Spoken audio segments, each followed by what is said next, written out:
नमस्कार दोस्तों, स्वागत है आपका हमारे इस चैनल धूप धनुषी आरती में। दोस्तों, आप में से कई लोगों का कुछ रिक्वेस्ट आया है कि गणेश जी की पुष्पांजलि किस तरीके से देना चाहिए उसके बारे में जो है, यानी कि गणेश चतुर्थी के दिन जो है श्री गणेश की किस प्रकार से पुष्पांजलि देना चाहिए, उसके मंत्र आदि क्या होंगे उसके विषय में। तो देखिए, गणेश जी की पुष्पांजलि में जो है ना, आप पुष्प, बिल्व पत्र, दुर्वा आदि अक्षत के साथ दे सकते हैं।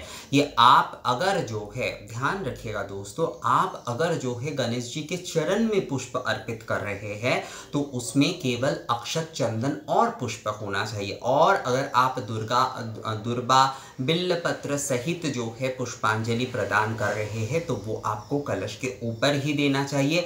दुर्वा आदि जो है वो पैर में नहीं दिए जाते। दुर्वा और बेल पत्र जो है वो पैर में नहीं दिए जा सकते, वो जो है आपको मस्तक के ऊपर देना चाहिए, या फिर जो है आप कलश के ऊपर या फिर ताम्र पात्र जो भी रखा है उसमें भी आप जो है दे सकते। कई लोग ये कहते हैं कि हम लोग कलश नहीं रखते, तो आप एक ताम्र पात्र या फिर पीतल का पात्र कम से कम रख लीजिए। तो उसमें जो है आप दुर्वा, बिल्वपत्र आदि के साथ, यानी कि गंध, अक्षत, पुष्प, बिल्वपत्र, दुर्वा के साथ सब एक साथ जब आप पुष्पांजलि दे रहे हैं तो आपको ताम्र पात्र या फिर कलश के ऊपर ही देना चाहिए केवल मात्र। और अगर आप लोगों का ये मन करता है कि आप जो है गणपति बप्पा के चरणों में जो है ना पुष्प अर्पण करेंगे पुष्पांजलि की, तो उसमें आप केवल जो है गंध, अक्षत और पुष्प जो है वो आप दे सकते हैं।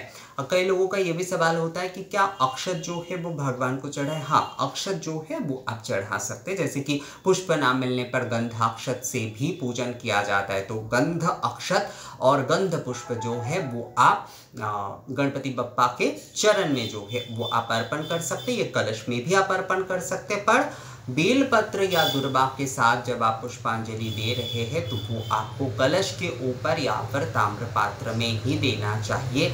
ये विषय जो है आप थोड़ा ध्यान रखिएगा दोस्तों।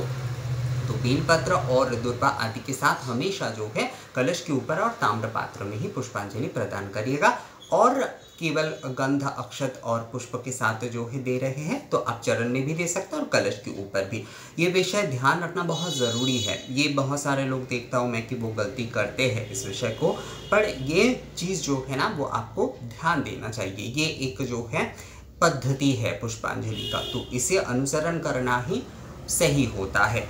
तो पुष्पांजलि में जैसे कि जो है आचमन आदि वो सब कुछ तो होता ही है। जिस प्रकार से देखिए, पुष्पांजलि जो है ना, एक जैसे कि आपको 3 बार पुष्पांजलि हमेशा आरती के पहले देना चाहिए, यानी कि आरती जब आप शुरू कर रहे हैं तो उसके पहले 3 बार आपको पुष्पांजलि देना ही है। और षोडशोपचार पूजा विधि के बाद भी जो है जैसे कि पुष्पांजलि प्रदान किए जाते हैं, आरती के पहले पुष्पांजलि दिए जाते हैं। ये सारी चीज़ें जो है ये पूजा विधि के यानी कि षोडशोपचार के या दशोपचार के जो है ना वो पद्धति के भीतर आते हैं। और आरती के पद्धति के भीतर भी जो है पुष्पांजलि जैसे पहले 3 बार दिए जाते हैं वो आरती पद्धति में इंक्लूड होता है। पर अगर आप समवेत तरीके से यानी कि सब लोग मिलकर जो है बप्पा को आप लोग पुष्पांजलि देना चाहते तो वो क्या होता है, पूर्ण समर्पण होता है। यानी कि आपने जैसे देखते हैं ना कि पंडित जी जो है वो मंत्र पढ़ देते हैं और सभी लोग पुष्प अर्पण करते हैं। गणपति पूजा हो, दुर्गा पूजा कोई हो, तो ये क्या होता है कि वो आप जो है पूजा की दूसरी विधि आप खुद से नहीं कर रहे हैं। तो संपूर्ण पूजा जब भगवान को समर्पण हो रही है तो उस समय जो है ना पुष्पांजलि के माध्यम से आप अपने पूजन जो है उस माध्यम से, पुष्पांजलि के माध्यम से आप समर्पण कर रहे हैं। तो ये पूजा संपूर्ण होने के बाद, आरती आदि सब कुछ होने के बाद ही करना चाहिए। षोडशोपचार के पुष्पांजलि, आरती के पहले के पुष्पांजलि, वो सारे विधि जो है वो अलग होते हैं। और समवेत रूप से जो है केवल पुष्पांजलि आप जब प्रदान कर रहे हैं, मान लीजिए आप पुजारी है, आपके घर में और भी 5 सदस्य है, तो वो पुष्पांजलि कब देंगे, वो पुष्पांजलि तभी देंगे जब आपका पूजा आरती आदि संपूर्ण हो जाए और सभी मिलकर जो है आपके परिवार के सभी सदस्य जो है गंध, पुष्प, अक्षत के साथ जो है वो पूजा बप्पा से प्रार्थना करते हुए कि बप्पा जो है इस पूजा को संपूर्णता से स्वीकारे, ये कहते हुए जो संपूर्ण पूजा बप्पा को समर्पण कर रहे, तब होगी समवेत रूप से पुष्पांजलि। ये विषय भी जो है ना ध्यान में रखना जरूरी है। तो आपको जो है गंध, पुष्प, अक्षत लेकर बोलना है एष अक्षत सहित सचंदन पुष्पांजलि ओम गौरीपुत्र गजाननाय नमः। ये जो है आपको 3 बार कहना है। एष अक्षत सहित या फिर गंधाक्षत सहित सचंदन पुष्पांजलि ओम गौरीपुत्र गजाननाय नमः। 3 बार जो है यह आपको बोलना है। एष अक्षत सहित या फिर गंधाक्षत सहित सचंदन पुष्पांजलि ओम गौरीपुत्र गजाननाय नमः। अगर आप बिलपत्र दुर्वा आदि के साथ दे रहे हैं तो उसमें आपको बोलना होगा एष गंधाक्षत सहित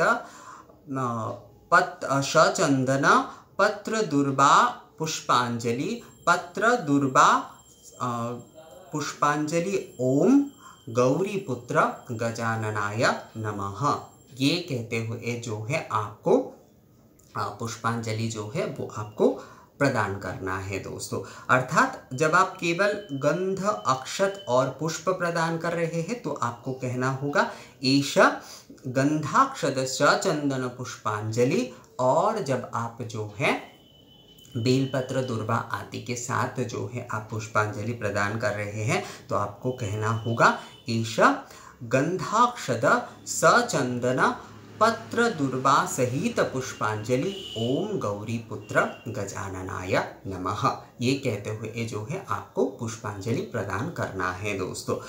मैं जो है ना ये आप लोगों को डिस्क्रिप्शन में लिख दूंगा, क्योंकि कई लोग आप लोग बोल रहे हैं कि डिस्क्रिप्शन में भी आप थोड़ा लिख दीजिए, नहीं तो हम लोगों को थोड़ा समझने में कई समय समस्या हो जाती है। तो मैं लिख दूंगा आप लोगों को दोस्तों। बस ध्यान इतना रखना है आपको कि जब आप केवल गंध अक्षत और पुष्प के साथ जो है दे रहे हैं तो एष अक्षत सहित या गंधाक्षत सहित सचंदन पुष्पांजलि ओम गौरीपुत्र गजाननाय नमः। और जब आप दुर्वा बेलपत्र आदि के साथ दे रहे हैं तो आपको बोलना होगा एष अक्षत सहित सचंदन पत्र दुर्वा सहित पुष्पांजलि ओम गौरीपुत्र गजाननाय नमः। ये कहते हुए जो है आपको 3 बार पुष्पांजलि प्रदान करना है। अब इसके बाद प्रणिपात मंत्र, प्रणिपात जो है वो करना ही होता है। 3 बार आपने पुष्पांजलि दे दी, उसके बाद प्रणिपात मंत्र बोलकर प्रणिपात करने से ही जो है संपूर्ण समर्पण होता है दोस्तों। तो उसमें आपको बोलना है ओम देवेंद्र मौली मंदार मकरंद कनारुणा विघ्नं हरन्तु हेरंब चरणाम्बुज रेणव। ओम देवेंद्र मौली मंदार मकरंद कनारुणा विघ्नं हरन्तु हेरंब चरणाम्बुज रेणव। ये कहते हुए जो है आपको गणपति बप्पा को प्रणिपात करना है, और इस तरह से जो है संपूर्ण आपका जो पुष्पांजलि है यानी कि समर्पण, ये एक्चुअली जो है ना पुष्प आदि से हम जो है पुष्प अर्चन करते हुए जो है बप्पा को संपूर्ण पूजन समर्पण कर रहे हैं। इस समय जो है मतलब पूजा के संपूर्ण होने के बाद ही जो है समवेत रूप से ये पुष्पांजलि प्रदान की जाती है। आप अगर षोडशोपचार विधि के समय कर रहे हैं या पर आरती के समय कर रहे हैं तो उस समय केवल मात्र जो है ईश अक्षत सहित सचंदन पुष्पांजलि ओम गौरी पुत्र गजाननाय नमः ये बोलते हुए ही जो है आप पुष्पांजलि प्रदान करेगा। पर जब जो है दोस्तों आप जो है समवेत रूप से यानी कि पूजा पूर्ण होने के बाद जो है आपके पूजा अर्चन जो है पूर्ण होने के बाद जब आप समवेत रूप से पुष्पांजलि दे रहे हैं यानी कि पूजा संपूर्ण समर्पण कर रहे हैं तो उसमें आपको कहना है ईश अक्षत सहित सचंदन पुष्पांजलि ओम गौरी पुत्र गजाननाय नमः। अब इसके बाद प्रणिपात करते हुए ओम देवेंद्र मौली मंदार मकरंद कनारुणा विघ्नं हरन्तु हेरंब चरणाम्बुज रेणव ये कहते हुए आपको संपूर्ण जो पूजा है वो आपको बप्पा को समर्पण कर देना है। पुष्पांजलि का अर्थ जो होता है समवेत रूप से जो है पुष्पांजलि का अर्थ जो होता है वो यही होता है कि पूर्ण समर्पण कर देना बप्पा को। तो यही था पुष्पांजलि मंत्र। बस आप जो है उपचार के समय या आरती के पहले जो कहेंगे उसमें केवल जो है एष सचंदन पुष्पांजलि ही काफ़ी है। जब आप जो है अंत में जब मतलब समापन के समय यानी कि संपूर्ण के समय, समापन तो उस तरह से नहीं कहा जाता है, संपूर्ण के समय जब आप बोल रहे हैं तो उसमें प्रणिपात के साथ ही संपूर्ण समर्पण करिएगा दोस्तों। तो यही विषय है। देखिए दोस्तों, मैं ना कई चीज़ों को बार बार इसलिए आप लोगों को कहता हूँ क्योंकि मैं देखता हूँ कि ये वीडियो मैंने बना दिया, उसके बाद जो चीज़ मैंने बता दिया है उसी चीज़ के ऊपर सवाल आता है। तो आप लोग अगर जो है थोड़ा सा ध्यान से थोड़ा वीडियो अगर देखेंगे ना तो आप लोगों को पूरा समझ में आ जाएगा। मैं इसलिए थोड़ा जो है समय लेकर बहुत ही जो है ना बारीकी से समझाने की आप लोगों को कोशिश करता हूँ, पर वीडियो ज़्यादातर लोग पूरा नहीं देखते। पहले जो है कुछ देखते हैं, एक आध मिनट का देखने के बाद जो है वो स्किप कर देते हैं, उसके बाद दूसरे पार्ट में चले जाते हैं। आप पूरा अगर नहीं देखेंगे वीडियो जो है धीरज के साथ तो आपको समझ में नहीं आएगा। तो जो चीज़ मैं वीडियो में बता देता हूँ वही चीज़ का जो है ना सवाल आ जाता है। तो मुझे लगता है दोस्तों आप लोगों को समझ में आ गया है कि किस प्रकार से जो है बप्पा को पुष्पांजलि आपको प्रदान करना है उपचार के समय, आरती के पहले और जो है समवेत रूप से यानी कि समर्पण के समय, जिससे